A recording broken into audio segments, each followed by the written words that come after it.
Hi there. I'm Scott Anthony, a professor at the Tuck School of Business at Dartmouth College and the author of the foreword of the recently re-released version of the Innovator solution by Clayton Christensen.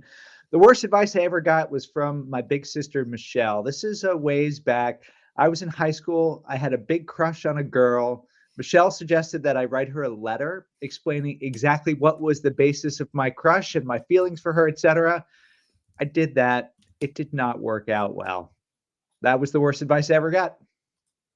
I love that. That is so good. So why didn't that work out, Scott? Were you a bad writer or what happened here? That's a great question, Phil. There's a whole bunch of complexity in that. I will say my ability to write in high school was a lot different than my ability to write now. So that has changed a lot over the course of the past 30 plus years. That was probably a piece of it. There was a little bit of overwrought emotions, perhaps, in what was written.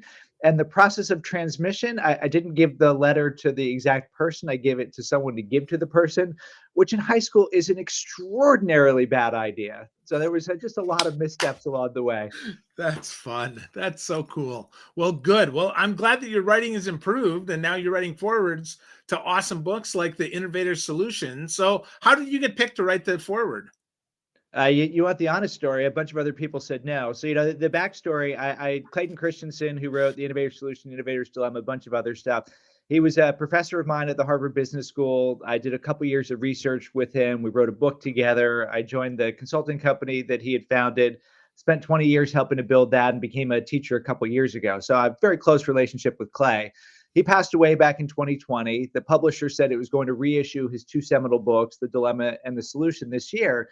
And they asked me, who do you think would be good people to write the forward? And I suggested a bunch of names.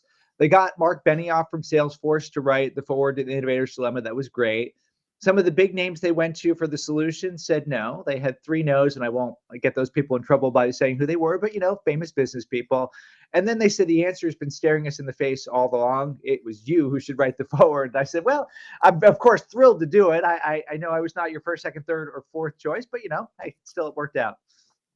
That's fantastic. Well, you're still a very good choice. I like the forward. The book is, of course, wonderful and seminal and reminds people how to be more innovative, right? The actual solution, which I think is more interesting in a lot of cases than the dilemma. But I read your article, though, about the persistence of the dilemma. And I think that's interesting. So, why do we think that they haven't learned much from Clay's books that have been around for years and years and years? Yeah, it's a great question. It's something that actually led to the path of me teaching, and something I've been puzzling about a lot. Is you look back at Clay's research. He wrote his doctoral thesis in 1993, describing how incumbents would get blindsided by these things that he called disruptive innovations, where the complicated is made simple, the expensive is made affordable. And that idea of disruptive innovation has been discussed, it has been torn apart, it has been really debated. And we now know very clearly what to do in the face of a disruptive change. We know how to spot it. We know how to respond to it. We know how to structure around it. We know the strategic choices to make. Yet still, large organizations still struggle with it. Just look at what's going on in the automobile industry right now, where the big automobile manufacturers are like, oh, there's been a slight temporary slowdown in the sales of electric vehicles. Okay, great, great. We don't really have to do that. We can go back to doing what we always did, which we know how that pans out. We know how that pans out. So even though it's very clear what you need to do, the problem is, in my view, organizations are still run, for now at least, by humans. And humans have biases and blind spots that make the innovator's dilemma that Clay pointed out now so long ago so remarkably deep and so remarkably persistent, because you got to get one, sometimes two levels deeper to really begin to address it. And that's what I try to do with my teaching and research now. That's awesome. That is awesome and really cool that you get to teach that because that seems like a very relevant topic, especially in this time of AI with students. So how did you, I mean, did you have to convince Dartmouth that this was the course of study that you wanted to teach, or was this something you had an opening for? How did that work, Scott? Yeah, so it was a little bit of, as always, luck is the residue of design kind of moment. So, I was living in Singapore with my family a few years ago, and we had made the decision it was time to move back to the US. And I had made the decision it was time to start adding teaching to my portfolio. I don't have a PhD. So, the path for a non PhD person into schools is pretty random. So I started talking to a bunch of people at a bunch of schools, and I talked to Vijay Govindarajan, who is a very senior professor at the Tuck School of Business at Dartmouth. And I remember the conversation very distinctly. This is kind of late 2021. And at first it was just like, how's life going? How are the kids, et cetera. And I go through all that and I say, I have a thing I want to talk with you about. I want to teach. And he's like, well, that's nice, son. Let's get back to breakfast. And a little bit later in the conversation, he says, do you have an idea about what you want to teach? And I said, yeah. There's all this stuff that we've done in the field, applying Clay's work.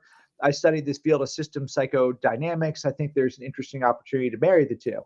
And the conversation flipped like that because he said, that's interesting. We don't teach something like that at our school. Could you come up with a syllabus for it? And I did. And that's ultimately what ended up happening.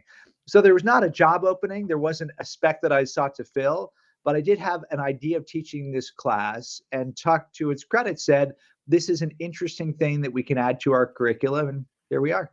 And I've added a couple other classes along the way as well. Cool. So other classes as in addition. So what else are they all in the innovation space, Scott, or what are you teaching? Yeah, so the kind of thread that runs through it all is how do you navigate disruptive change? So leading disruptive change is the main course that I teach. Then I started a new course called Horizon Scanning. How do you have foresight, turn it into insight, turn it into action? And then a new experimental one that I'm teaching right now, AI and consultative decision making. So imagine you're a consultant, you're helping to advise an organization. There's lots of challenges when you're doing that in a great big decision. We have new tools that we can use to address it. How do we use AI to be even better consultants? Which, given a large portion of people from Tuck School and a bunch of business schools going to consulting, I thought would be a nice fusion of different topics. And we're about halfway through, and it's been a ton of fun so far. Wow. Well, let's talk about that topic because I think that is super interesting. So where do folks get started on that journey towards moving some AI into their consulting business? Yeah, so what we talk about in the course is we say, okay, let's start with some Jeff Bezos. Jeff Bezos talks about how there are essentially two types of decisions in organizations. There's type 1 decision. That's a one-way door. It's irreversible. It's a big, critically important decision. And there's type 2 decisions that are reversible, that it's not too hard to change it if you change your mind, et cetera. So we first say, let's really focus on those type 1 decisions where you're going to radically redesign a product or make a big acquisition or something that's hard to undo if you get it wrong. Say, okay, if you're advising an organization to do that, there's three basic things you have to do. You have to first generate a compelling idea that's creative and also feasible. You have to communicate what can be a very complex concept in a way that grabs people. And then you've got to align a group to go forward with something that's got a lot of risk and uncertainty behind it. So we've got some real problems from some real companies that we've broken students into teams. And we're now, for each of those stages of the process, saying, here are known problems that people have when they do this normally. How might we use AI to overcome them? So for example, generating creative options, there's problems like confirmation bias and functional fixedness, and lots of things that make us pretty limited when we're thinking of ideas. How do we think about opening the aperture by using AI? And we just saw the results of the students trying this a couple days ago, and they learned that AI has got its imperfections, but certainly when used appropriately can lead to some really interesting ideas in a pretty short period of time. And I think that's kind of the headline that's coming out of the class thus far. There's a lot of imperfections in any emergent technology. You have to look deeper than the headlines. You have to play around to really understand what generative AI can do. And when you do it and begin to apply it in the right way, it is an indispensable aid to do the things that we're all trying to do through uncertainty. That's, out of my point of view, halfway through the class. Wow. Wow. Well, I like to think of AI as augmented intelligence instead of just artificial, right? It augments what's already up here. So we have to go deeper, go a couple levels down to help us augment what we already know. So how, like, are you just using Chat GPT, or is there some special tool that you guys are using, Scott? Yeah, it's open-ended. So, we've not put any constraints on it. We said, and I'm not an AI expert, so I'm not saying use this tool versus this tool, and kind of wisdom of crowds. This is an experimental class. It's the second half of the spring semester. So, you have lots of other things that are competing for people's time. So we've got 30 brave souls that are in it, and people have used just about everything thus far. So we've had Chat GPT, we've had cloud that's been used, we've had people who've used open source things that are out there. We've had some people that have tried to create their own. So, we're getting a lot of diversity in what people are using.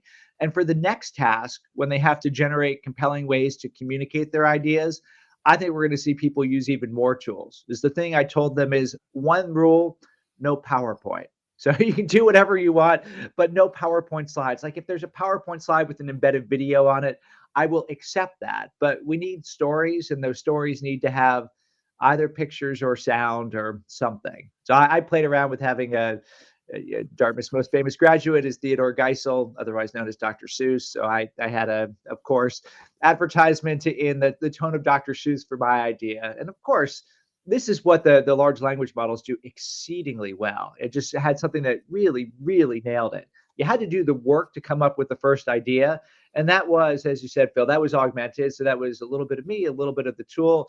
That's no good. Let's combine these two things together. Let's forget about that. Let's use that. But then once you get it, you say, okay, let's now explain this. Let's use evocative language to get people hooked around it.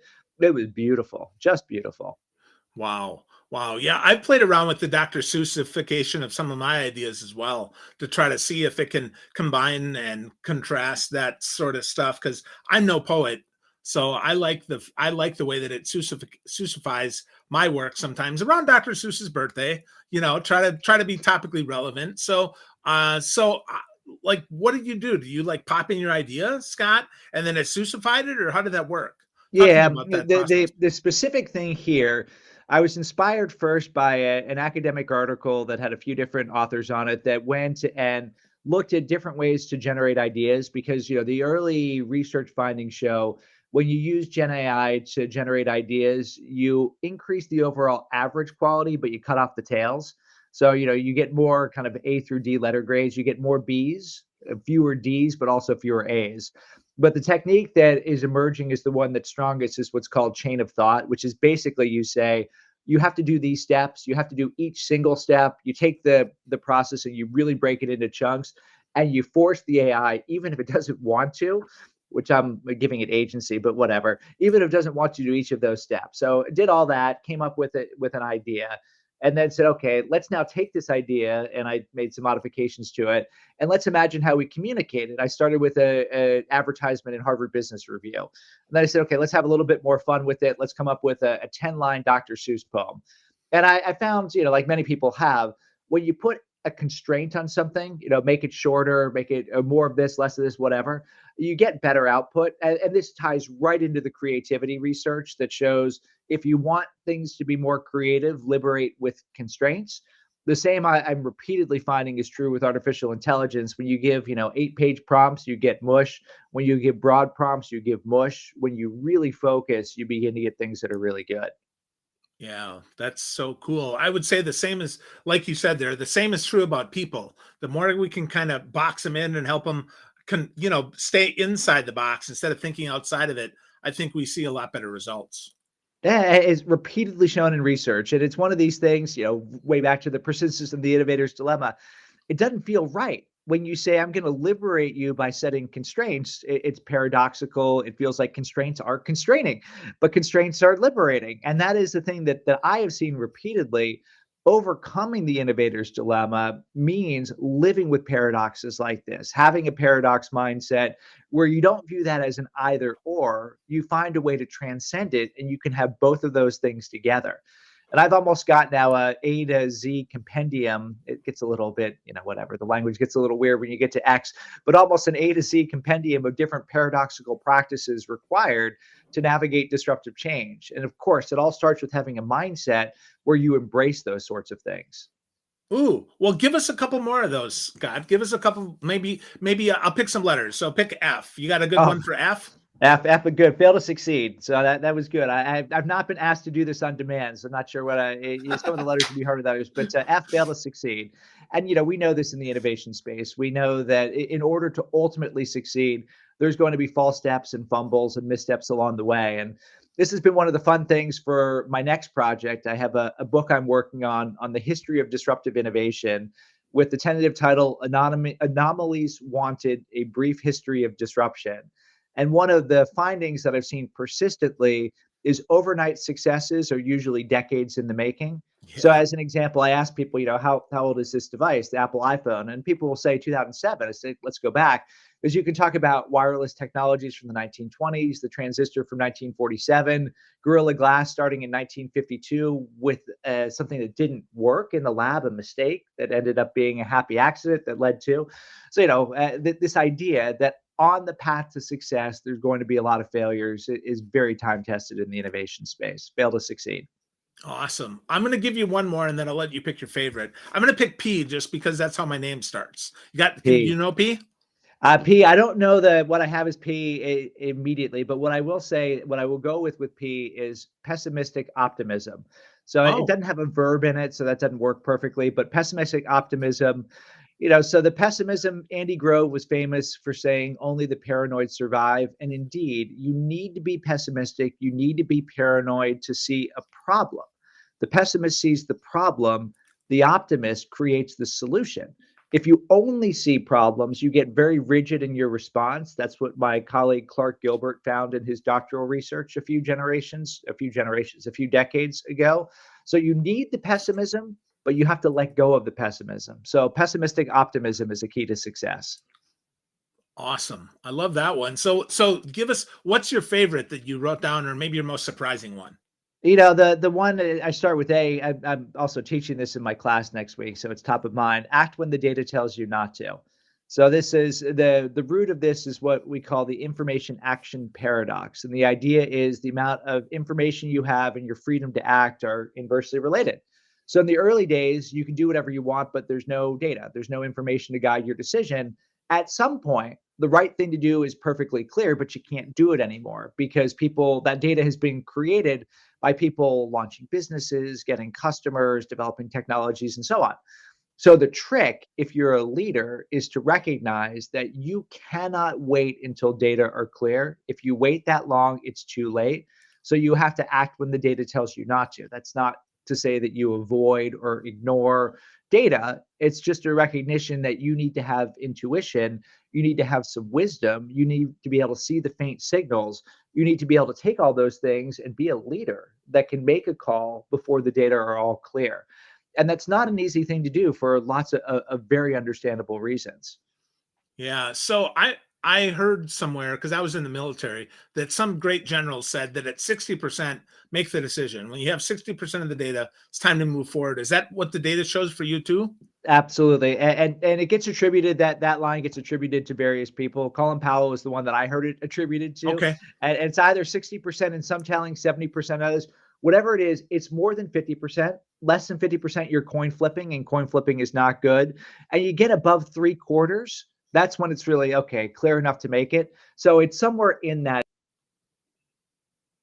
zone. By the way, my brain found what the P what I have on my Oh, list. Pause to accelerate. pause to accelerate. Well, good. Well, let's go deeper on that one then, because that one totally makes sense, right? That's a slow down to speed up kind of type, right? Exactly. And the Navy SEALs tell us that slow is smooth and smooth is fast. And that's exactly what we need to do in business. And it's really hard because you're operating in these environments where things are changing so quickly. And you've got, again, this kind of paradoxical tension on you. There's one part of you that says, I've got to make decisions at the pace and scale of things going on around me. So I got to move fast. There's another part of you that says, I'm so confused by everything. I just want to stop. I don't want to do anything, head in the sand and all that. So again, you got to both end it, which means you do have to pause. You have to have the ability, as Ron Heifetz and the Adaptive Leadership Group would say, get off of the dance floor, go to the balcony, sense make, see all the things that are going on, say, that's the one I need to do. Because in having that moment where you pause, you see the path to go and accelerate and achieve what you want to achieve more quickly. You look at the research that's been done about large projects, it's very clear. You plan slow, act fast. Slow planning allows you to be really clear about what you're trying to do. And then once you know it's time to dig the tunnel or build the metro or whatever, time is not your friend. The more time you allow, the more things that can go wrong. Every time I drive through the Big Dig I project in was just going to Boston, say that. That's funny. yes, it is a good example of how big things do not get done or get done, 20 years late and many, many, many billions of dollars over budget. Wow. Wow. Well, it sounds like you also keep up on all the latest research and all of that for that. So what are you reading these days, Scott? What are you putting in your head to stay sharp and stay innovative? The thing I started to do a few years ago, once I said I was going to make this transition from being a consultant to being I don't know, teacher, sometimes academic, sometimes professor, whatever. I still haven't figured out the right label for it. I said I need to, while I don't plan to contribute a high volume to the scholarly literature, I need to be familiar with it. So what I now do is, in addition to the stuff that I've always read, which is The Economist and Harvard Business Review and Sloan Management Review and some pop culture stuff, just to keep myself fresh, and a lot of sports stuff. That's how I clear my mind sometimes. I just created email alerts for all the major academic journals, and I don't read them Oh, cover to cover because there's a lot of stuff in it that has no interest or relevance to me. But when I see something that's of interest, then you go and read the article. And you sometimes will find these just amazing things. As an example, a few weeks ago, I was on my way to Japan. I'm doing a case study about a Japanese company that has undergone a really impressive transformation over the past few years. I can't reveal who it is yet, but it's a good case study. And I'm reading this article that had caught my eye on the plane. It's about long-lived firms and lessons from long-lived firms. And it's specifically focused primarily on sake brewers in Kyoto. And one of their findings is that long-lived firms play with time or think about time in a different way. The people who are running the companies do not think of themselves as in a finite existence. They think about the past, they think about the future. And I saw the exact same thing when I was researching this company that I'm talking to. They say, I was talking to its CFO, and they made some really bold investments. I said, wasn't that hard? Because, CFOs don't like to write big checks. And he said, well, on the one hand, yes, because, it made the week, month, quarter more difficult. On the other hand, we've been around for 140 years. We want to be around for the next 100 years. With that lens, it's obvious that we're going to make this investment. So this academic paper talked about how long-lived firms have this bounded imagination because they're playing with time in a different way and they're conscious of it. They can be very imaginative, but it's within the constraints of what will be the thing that continues from generation to generation. And I've seen this exact same thing at this company that I'm researching. So it's one of these beautiful things where there's an emerging academic idea that exists in the Academy of Management Journal. There's a real company that's demonstrating this.